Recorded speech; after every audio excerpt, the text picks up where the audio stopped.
வணக்கம். பல வருஷமா எல்லாரையும் குழப்பின ஒரு சுவாரஸ்யமான விடுகதையை இன்னைக்கு நம்ம பார்க்க போறோம். ஒரு விவசாயி இறக்கும்போது அவரோட 3 மகன்களுக்கும் சரியா 17 குதிரைகளை விட்டுட்டு போனாரு. ஆனா அந்த விவசாயி எழுதி வச்ச உயில்ல தான் ஒரு பெரிய ட்விஸ்ட் இருந்துச்சு. மூத்தவனுக்கு பாதி, இரண்டாமனுக்கு 9ல ஒரு பங்கு, சின்னவனுக்கு 3ல ஒரு பங்கு குதிரைகள்னு எழுதிட்டாரு. இங்க தான் பிரச்சனை ஆரம்பிக்குது. மொத்த குதிரைகள் 17 இல்லையா?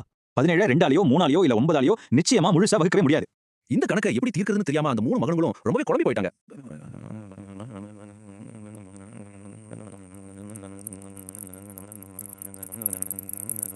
அப்புறம் என்னாச்சு தெரியுமா?